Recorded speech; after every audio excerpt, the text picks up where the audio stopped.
하나님의 영광이 우리 가운데 함께 하시는 줄로 믿습니다. 이사야라는 이름은 여호와는 구원하시다라는 의미입니다. 이사야 선지자는 북이스라엘이 아수르에 망하고 유다의 운명이 풍전등화와 같은 그러한 시기에 사역했던 사역자입니다. 주전 701년 아수르의 왕 사네립이 유다를 침략해서 매우 위급한 상황에 중요한 역할을 했던 선지자입니다. 우리가 잘 아는 히스기야 왕 때 일어났던 일이죠. 그런데 이사야 선지자는 무엇보다도 유다의 이 죄를 지적하면서 임박한 하나님의 진노에 대해서, 심판에 대해서 선포를 하십니다. 그러나 그것으로 그치는 것이 아니라 그 진노와 심판 뒤에 있을 하나님의 구원과 회복에 대한 메시지도 선포하고 있습니다. 총 66장의 긴 예언의 말씀 중에 오실 메시아에 대한 예언이 가득 담겨 있는 예언서이기도 합니다. 오늘 본문에서도 유다를 향한 하나님의 놀라운 구원의 과정들을 세 부분으로 얘기하고 있는데, 그 이야기가 곧 이 땅에 오시는 메시아이신 예수 그리스도에 대한, 그리고 그분이 이루실 일들에 대한 그러한 예언인 것입니다. 그래서 오늘 본문의 말씀을 통해서 하나님의 구원의 방법이 어떤 방법이고 어떤 과정을 거치고 있는가, 말씀을 통해 은혜를 함께 나누겠습니다. 우선 첫 번째는 흑암에 행하던 백성이 큰 빛을 보게 될 것이다 라는 것이에요. 오늘 본문의 1절 앞에 부분에 보면 전에 고통받던 자들에게는 흑암이 없으리로다 라고 얘기합니다. 이 흑암이라는 말은 절망, 고통, 환난이라는 그런 의미를 담고 있어요. 매일매일 겪게 되는 이 현재의 고난, 극심한 고난을 얘기하는데, 오늘 본문은 전에부터 받고 있었던 이 고난을 얘기하고 있는 거예요. 얼마나 긴 기간인지 모르지만 그 전에부터 계속적인 고난을 받고 있었던 이스라엘 백성들, 흑암에서 행하던 그 백성들에게 큰 빛이 보이게 되는 은혜가 주어진다고 얘기합니다. 사실 앞장인 이사야 8장에서 이사야 선지자를 통해서 하나님은 그 백성들이 심판을 받아서 흑암의 고통 아래 있을 것이다라고 그렇게 선포하게 하셨어요. 그런데 9장에 들어오자마자 이 흑암과 고통의 시대가 끝나고 하나님의 구원의 시대가 도래한다라고 예언하고 있어요. 2절 말씀에 보면 흑암에 행하던 백성이 큰 빛을 보고 사망의 그늘진 땅에 거주하던 자에게 빛이 비치도다. 절망인 줄 알았는데, 심판 때문에, 하나님의 그 심판 때문에 끝인 줄 알았는데, 하나님은 절망할까봐, 끝이라고 생각할까봐, 포기할까봐 바로 이어서 구원의 메시지를 선포하는 거예요. 지금 고통스러워도, 지금 절망의 순간이라 할지라도 하나님은 반드시 큰 빛을 비추셔서 우리의 어둠을 몰아내시겠다는 거예요. 이게 소망이죠. 근데 무엇보다도 이 일이 요단 저쪽 이방의 갈릴리에서 일어나게 될 것이다 라고 말씀하세요. 1절 후반부에 보면 옛적에는 여호와께서 스불론 땅과 납달리 땅이 멸시를 당하게 하셨더니 후에는 해변길과 요단 저쪽 이방의 갈릴리를 영화롭게 하셨느니라. 여러분, 스불론과 납달리는 이스라엘의 북쪽 지역에 위치해 있는 그런 땅입니다. 요단 상류에 아주 풍부한 농경지로 구성된 그런 땅이에요. 납달리는 요단 호수 서편 쪽에 있고, 스불론은 갈릴리 호수 서편 쪽에 있고, 스불론은 갈릴리 호수와 이 지중해 사이에 중간 정도 지점에 있는 거예요. 그러니까 북쪽 지역 갈릴리 호수를 중심으로 해서 이 서쪽 지역에 펼쳐져 있는 광활한 이 농경지가 그 땅인 것이죠. 예전에 유다의 요청을 받고 침략해온 아수르 군에 의해서 북이스라엘이 제일 먼저 뺏겼던 땅이 바로 이 스불론과 납달리입니다. 그런데 이렇게 이방의 땅이 되어진 것은 오늘 본문에 보면 하나님이 그들로 멸시를 당하게 하셨기 때문이라는 거예요.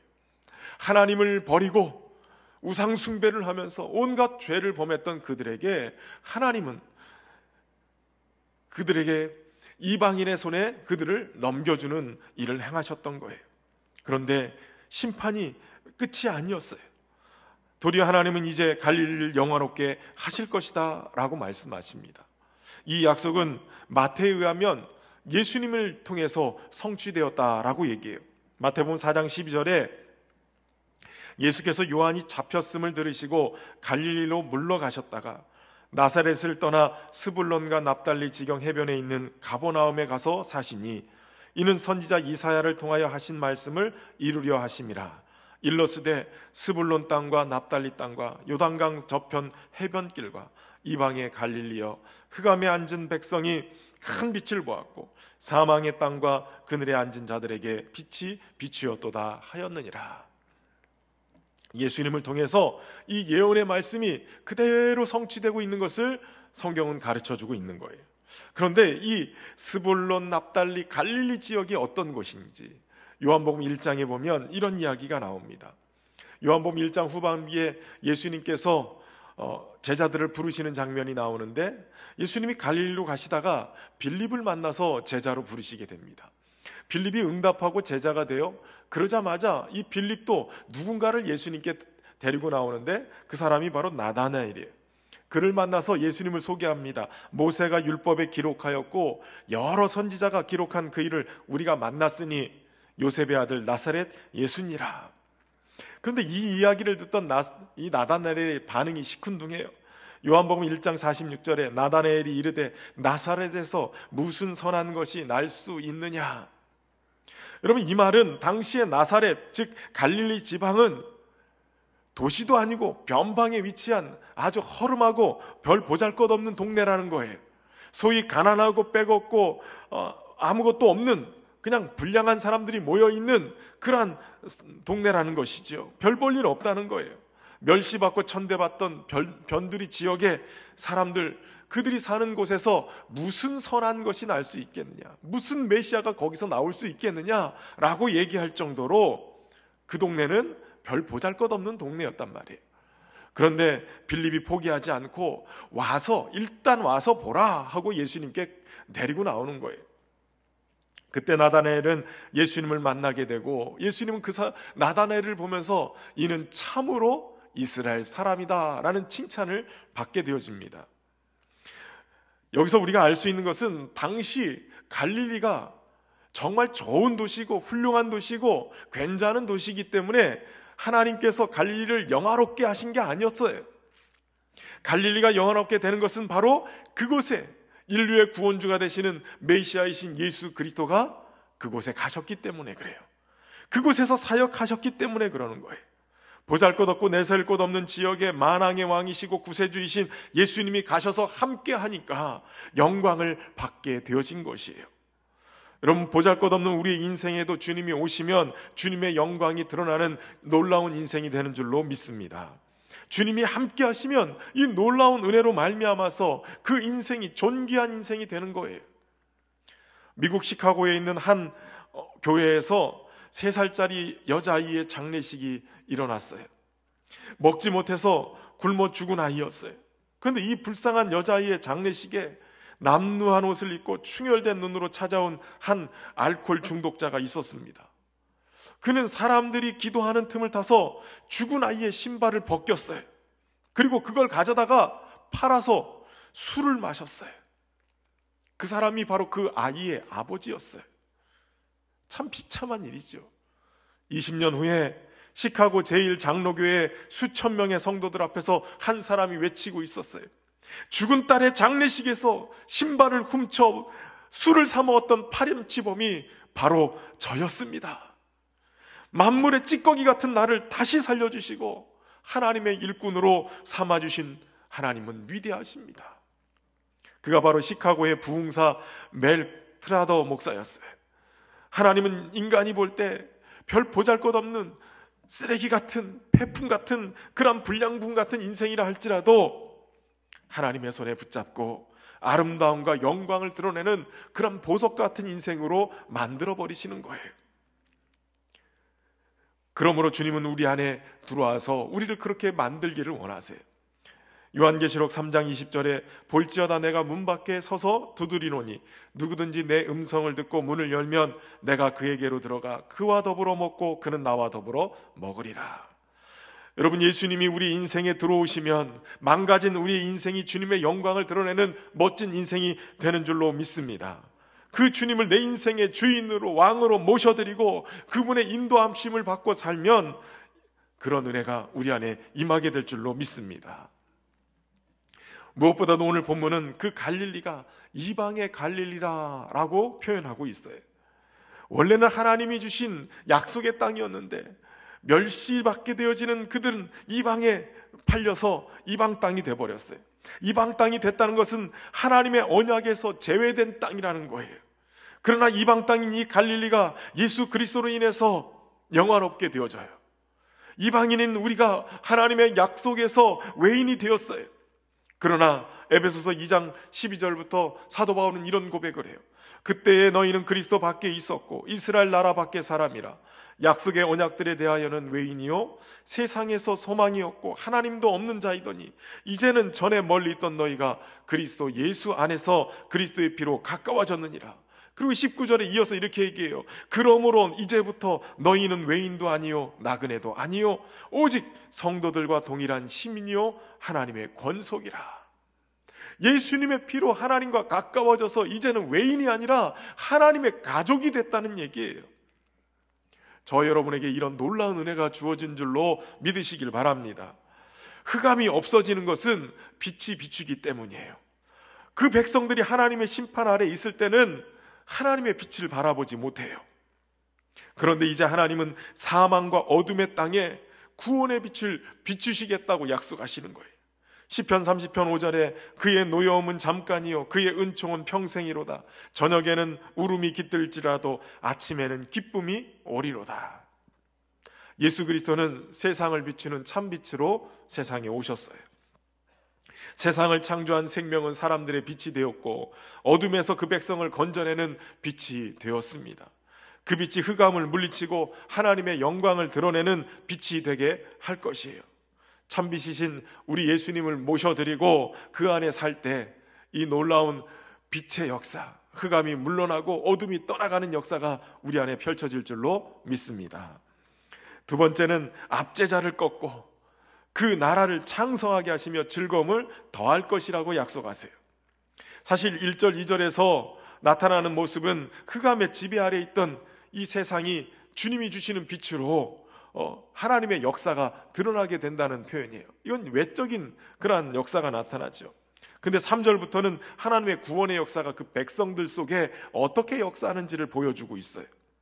3절에 보면 주께서 이 나라를 창성하게 하시며 그 즐거움을 더하게 하셨으므로 추수하는 즐거움과 탈취물을 나눌 때에 즐거움같이 그들이 주 앞에서 즐거워하오니라고 얘기해요.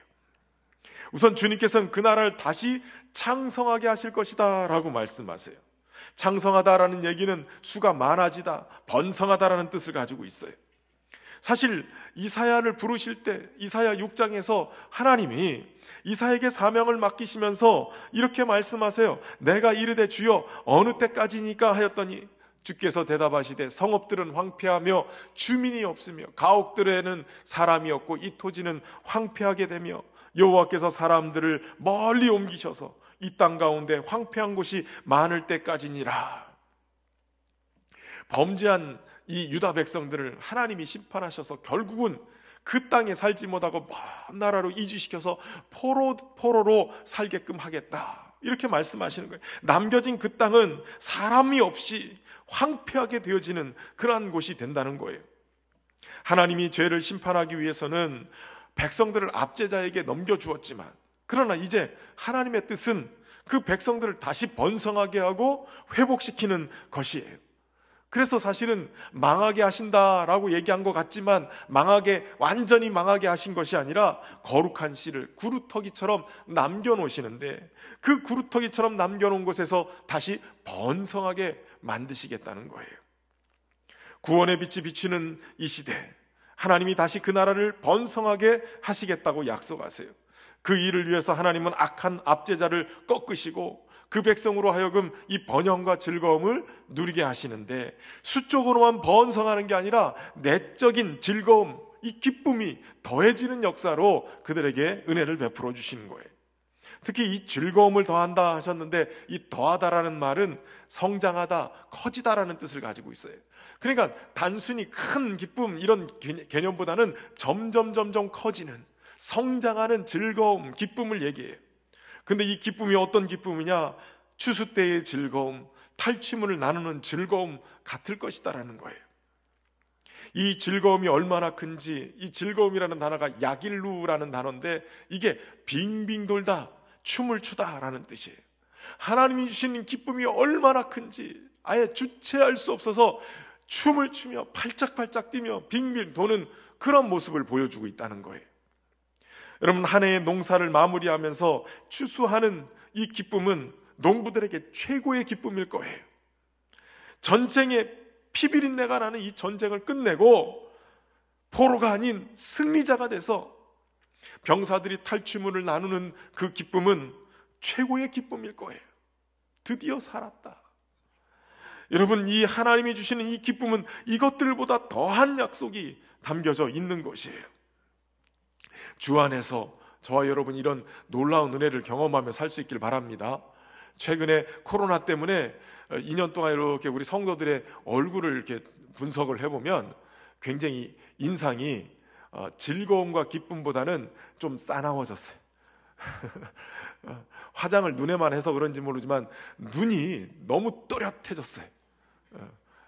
약간 불아리는 듯한 느낌이 많이 들어요. 네. 그런 어느 순간인가 미소를 잃어버리고 기쁨을, 즐거움을 잃어버리는 거예요. 마스크 속에서는 웃는지는 모르겠지만, 그러나 성도들마저도 이 모습이라면 사람들은 어떨까요? 사람들의 표정도 다시 방역이 강화된다 그러니까 벌써 웃음이 싹 사라지고 걱정이 태산이고 어떻게 먹고 살아야 되나 이 근심이 가득 채워지게 되는 거예요. 여러분, 믿는 자들에게 주시는 하나님의 소망이 있어요. 이제는 이 코로나 이 상황이 다 떠나가고 하나님이 다시 한번 우리의 기쁨과 즐거움을 회복시켜 주실 것입니다. 주 안에서 이 기쁨을 회복하는 우리 모두가 되길 바랍니다. 이 기쁨이, 이 즐거움이 어떻게 회복되느냐? 오늘 본문의 4절에서는 이는 그들이 무겁게 맨 멍에와 그들의 어깨의 채찍과 그 압제자의 막대기를 꺾으시되 미디안의 날과 같이 하셨습니다 라고 얘기해요. 이 멍에는 백성이 자유를 잃고 노예로 살아가게 되는 이 속박을 상징합니다. 그리고 채찍과 막대기는 그 멍에 아래서 고통받고 있는 이러한 고통을 상징하고 있는 거예요. 하나님은 이 압제자의 속박에서, 이 핍박에서 백성들을 건져내시는 거예요. 그들을 꺾어버리시겠다는 거예요. 압제자의 모든 속박을 꺾어버리고 자유케 만드심으로 이 즐거움을 더하게 하시겠다는 거예요. 근데 전제가 있어요. 그 꺾으시되 미디안의 날과 같이 하셨습니다. 미디안의 날이 어떤 날일까요? 하나님이 미디안을 치신 날을 의미하는데, 여러분 성경에 보면 이스라엘을 미디안이 괴롭게 했던, 압제했던 때가 어느 때였냐면 사사시대의 기드온의 시대였어요.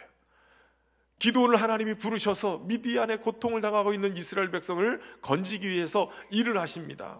하나님이 군사를 소집해 왔을 때 하나님이 그들 가운데 300명을 구별해 놓습니다. 그리고 이 300명을 통해서 미디안의 군대와 전쟁을 치르게 하는데, 이 300명이 탁월한 용사나 이 전쟁에 능해서 일당백을 하는 그러한 용사가 아니에요. 이들이 전쟁을 치르면서 했던 방식은 그저 횃불 하나 들고 항아리를 들고 그리고 나팔 하나를 들고 갔을 뿐이에요.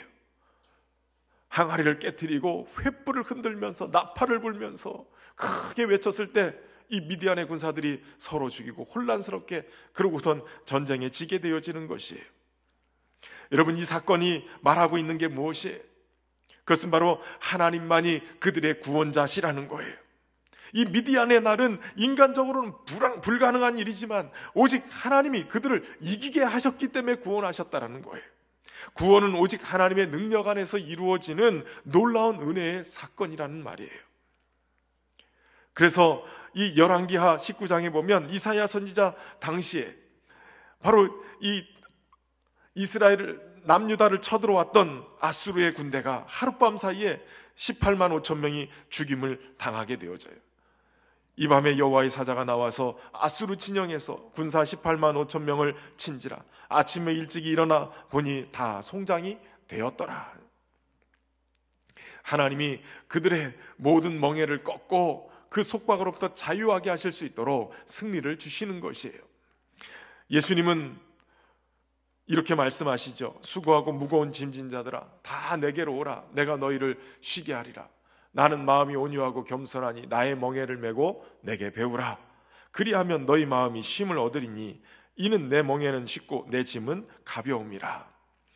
여러분, 우리가 살아가면서 이 얽매이고 그러고 지고 있는 이 멍에 같은 것, 수고하고 무거운 짐, 이것을 주님이 내려놓으라고 말씀하세요. 우리가 얽매이고 있는 이 멍에를 내려놓고 우리를 쉬게 할 수 있는 유일한 분은 바로 예수님이세요. 이 멍에를 꺾고 주님이 주시는 쉽고 가벼운 짐을 짊어질 때, 그때 우리가 주님 안에서 참된 안식을 누리게 될 줄로 믿습니다. 뿐만 아니라 하나님은 전쟁을 그치게 하시는 분이세요. 5절 말씀에 보면 어지러이 싸우는 군인들의 피와 신과 피 묻은 겉옷이 불의 섭같이 살라지리니 라고 말씀하고 있어요. 우리는 이 성경에는 번역되어 있지 않지만 원래 성경 안에는 키라는 접속사가 있습니다. 그러니까 이유를 얘기하는 거예요. 전쟁을 이렇게 압제자의 속박으로부터 자유케 되는 이유가 뭐냐? 전쟁이 끝났다는 거예요. 전쟁. 사실 이 전쟁이 끝나면 정결을 위해서 불을 견딜 수 있는 것은 불로, 그리고 그렇지 못한 것은 물로 씻어서 빨아서 그렇게 정결케 하는 예식이 있는데, 오늘 본문에 보면 모든 것을 불로 태워 없앤다 라고 얘기해요. 그러니까 전쟁이 완전히 끝났음을 얘기해주고 있는 것이에요. 이 전쟁을 누가 끝나게 하십니까? 하나님이 전쟁을 그치게 하시는 분이라는 거예요. 하나님이 이 땅에서 전쟁을 그치게 하심으로 모든 압제자의 속박과 탄압을 꺾으시는 거예요. 시편 46편 9절에 그가 땅끝까지 전쟁을 쉬게 하심이요 활을 꺾고 창을 끊으며 수레를 불사르시는도다. 주님은 전쟁을 쉬게 하시는 분이세요. 예수님이 이 땅에 오신 것도 우리의 영적 전쟁에 우리로 하여금 승리케 하시기 위함이에요. 전쟁을 끝이게 하는 거예요. 요한일서 3장 8절에 죄를 짓는 자는 마귀에 속하였나니 마귀는 처음부터 범죄함이라. 하나님의 아들이 나타나신 것은 마귀의 일을 멸하려 하심이라. 여러분, 예수님은 십자가의 죽으심과 부활로 이 마귀의 일을 완전히 멸하셨어요. 마귀는 죄와 사망을 가지고 인간들을 얽매여서 그들을 저주 가운데로, 그들을 심판 가운데로 끌고 가는데, 예수님은 그 죄값으로 자신의 생명을 내어주심으로 죄값을 다 속전하셨어요. 그리고 하나님의 의를 다 이루신 거예요. 그러므로 우리의 삶을 묶고 있었던 모든 압제와 영적 전쟁으로부터 마귀의 일을 멸하심으로 우리를 구원해 내신 거예요. 마치 가게에 흐르는 저주가 있는 것처럼 우리 인생에 문제가 생기고 어려움이 생기고 그 환난이 다가올 때 우리 예수님께서 이루신 그 놀라운 일 때문에 우리의 삶의 전쟁이 그치게 되는 역사가 일어나게 될 줄로 믿습니다. 그것 때문에 주시는 기쁨과 즐거움이 점점 더 차고 넘치게 되어지는 거예요. 모든 묶임이 풀어지고 승자에게 주신 주님의 은혜와 즐거움을 저와 여러분이 누리며 살 수 있기를 주의 이름으로 축원합니다. 마지막 세 번째는 한 아기를 통해서 메시아 왕국을 이루실 것이라는 거예요. 압제와 전쟁이 그치게 되는 이유, 그것은 바로 하나님이 주신 한 아기, 한 아들의 출현 때문이에요. 6절에 보면 이는 한 아기가 우리에게 낳고 한 아들을 우리에게 주신 바 되었는데 그의 어깨에는 정사를 메었고 라고 얘기해요. 사실 인생의 고통과 이 저주는 언제부터 시작됐습니까? 하나님이 인간을 지어놓고 에덴의 이 기쁨의 동산에 놓으셨는데 결국 사람이 하나님의 말씀을 어기고 이 뱀의 유혹에 손을 뻗어서 불순종의 죄를 지으면서 이 저주가 오게 된 것이죠. 그때 하나님이 이 죄를 범한 인간들을 세워놓고 유혹했던 뱀을 놓고 그 저주를 하세요. 그런데 이 심판을 하시면서 창세기 3장 15절에 이렇게 말씀하세요. 뱀에게 내가 너로 여자와 원수가 되게 하고 내 후손도 여자의 후손과 원수가 되게 하리니 여자의 후손은 내 머리를 상하게 할 것이요 너는 그의 발꿈치를 상하게 할 것이니라. 하나님께서 여자의 후손을 통해서 뱀의 머리를 짓밟아 버릴 것이다 라고 말씀하고 있어요. 그런데 이 뱀의 후손도 가만히 있지 않고 이 여자의 후손의 발꿈치를 물으려고 그렇게 아둥바둥하는 거예요. 그때부터 여자의 후손이 이 땅에 올 수 없도록, 메시아가 이 땅에 올 수 없도록 이 마귀는 계속해서 방해를 하고 있었던 것이에요. 그러나 하나님의 방법은 바로 이 한 아기를 통해서 세상을 구원할 참빛을 비추게 만드시는 거예요. 이 아이는 당시로 따지면 아하스의 왕의 아이로, 또 아니면 이사의 선지자의 아이로 볼 수도 있겠지만, 그러나 하나님이 우리에게 주신 이 한 아들은 바로 여자의 후손으로 인류를 구원할 메시아로 오시는 예수 그리스도를 말씀하고 있는 것이에요.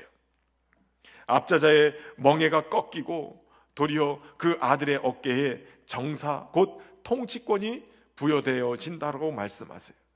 그 통치권을 가지고 주님은 우리를 구원해내시고 우리를 다스리시고 인도해 가시는 거예요.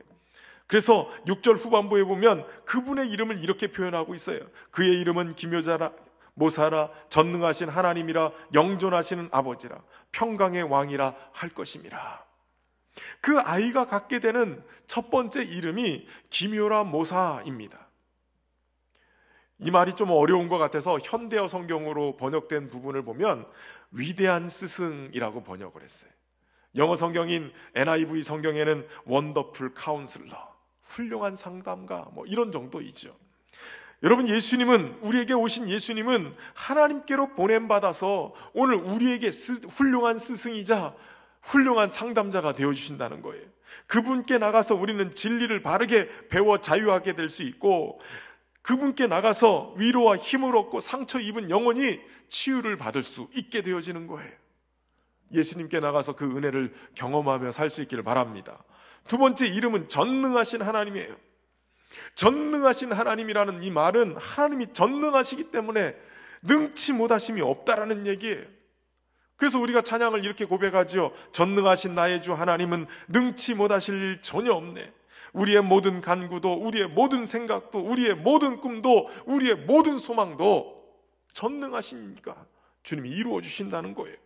신실하신 나의 주 하나님은 우리의 모든 괴로움 바꿀 수 있네. 우리의 모든 괴로움을 바꾸실 수 있어요. 불가능한 것 같지만 그 일을, 불가능한 것을 가능하게 행하시고 죽은 자까지도 일으키시고, 그분의 전능하심 속에 어떤 것도 이길 수 없는 거예요. 그러므로 우리가 해야 될 일이 있어요. 주의 말씀을 의지해서, 말씀에 의지해서 깊은 곳에 그물을 던지는 거예요. 그러면 놀라운 일을 보게 될 것이에요.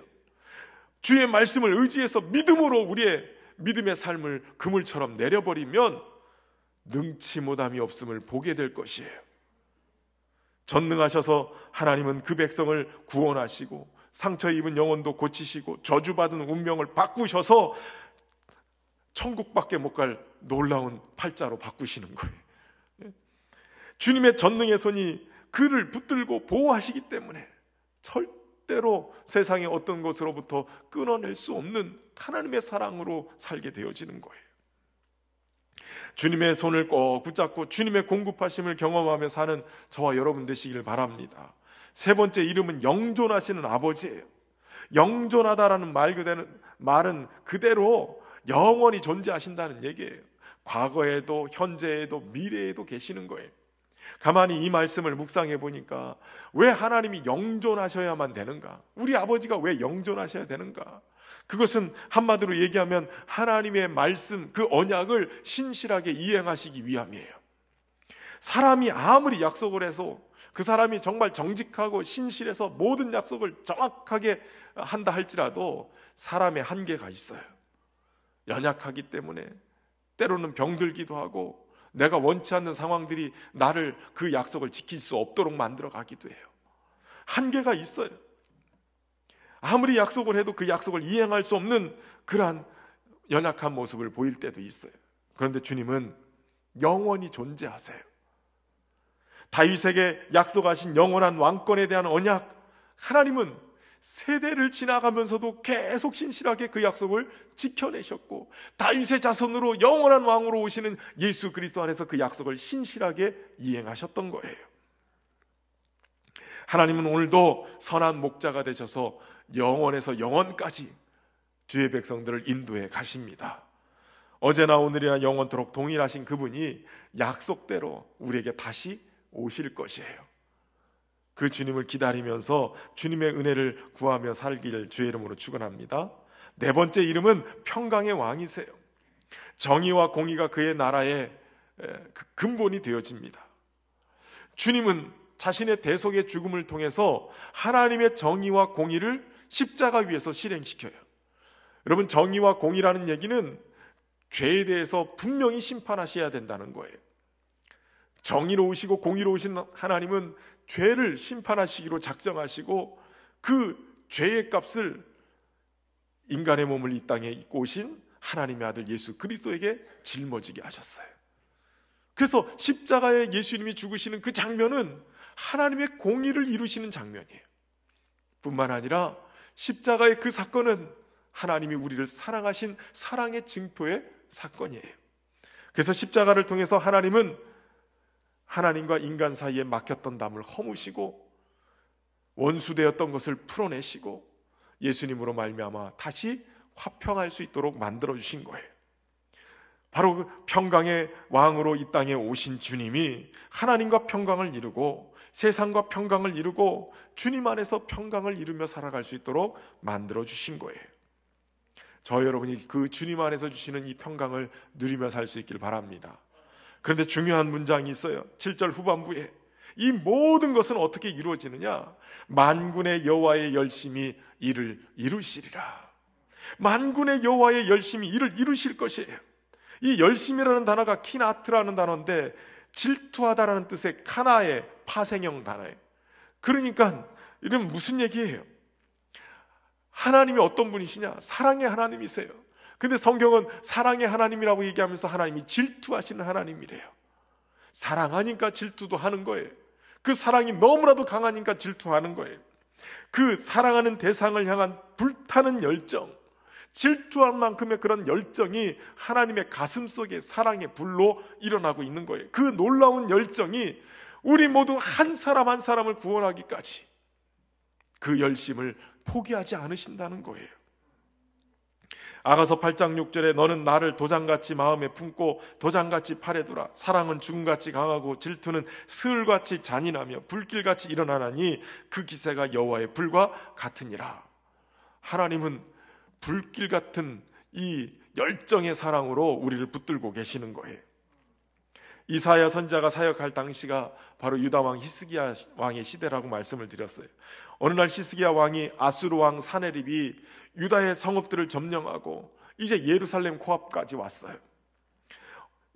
너무나도 위협적인 이 상황에서 히스기야는 성전의 문의 금을 뜯고 모든 기둥의 금을 뜯어가지고 이 사네립이 요구한 대로 은 300달란트와 금 30달란트를 만들어서 갖다 줍니다. 그런데 그것만 받아먹고 사네립은 마음을 바꿔서 히스기야에게 3명의 군대 장관을 보내서 모욕을 하게 되어져요. 이스라엘의 하나님을 모욕하고 이스라엘의 왕을 모욕하면서 온 백성이 듣도록 떠들어대기 시작해요.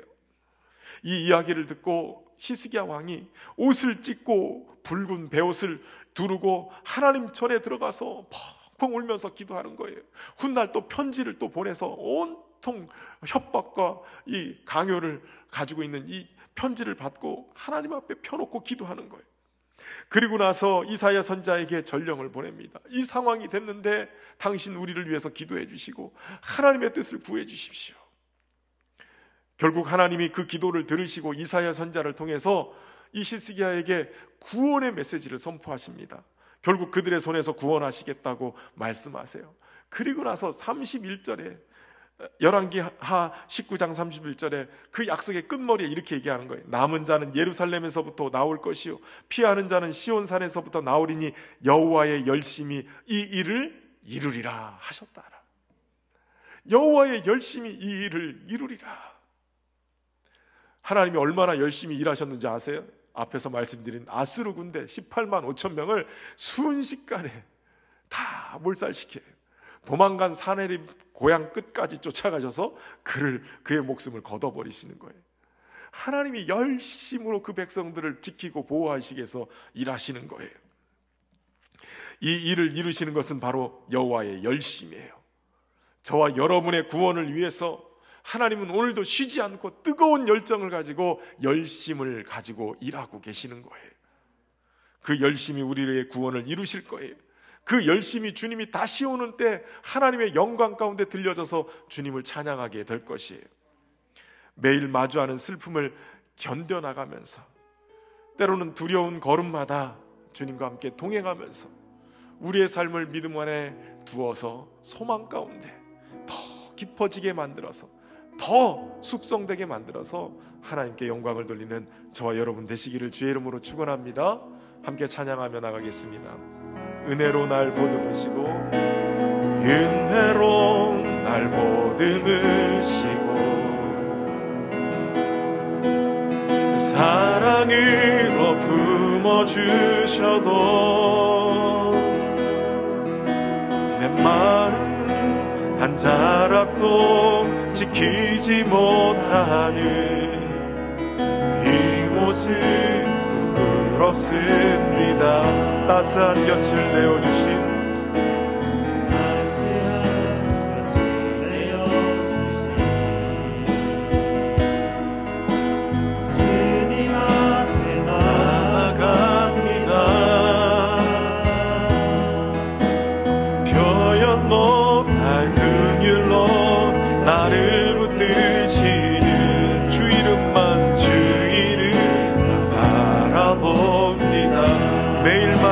슬픔을 견뎌나가며, 매일 마주한 슬픔을 견뎌나가며 주 예수의 마음을 닮아가네. 두려운 걸음마다 주가 동행하기, 주 의지하며 오늘을 걷네. 주의 신실한 소망을 깊이 담으며 주 예수의 풍요를 생각하네. 하나님의 자녀로 명예 지켜가며 깊어진 삶을 주게 될, 매일 마주한 슬픔을 견뎌나가며, 매일 마주한 슬픔을 견뎌나가며 주 예수의 마음을 닮아가네. 두려운 걸음마다 주가 동행하니 주 의지하며 오늘을 걷네.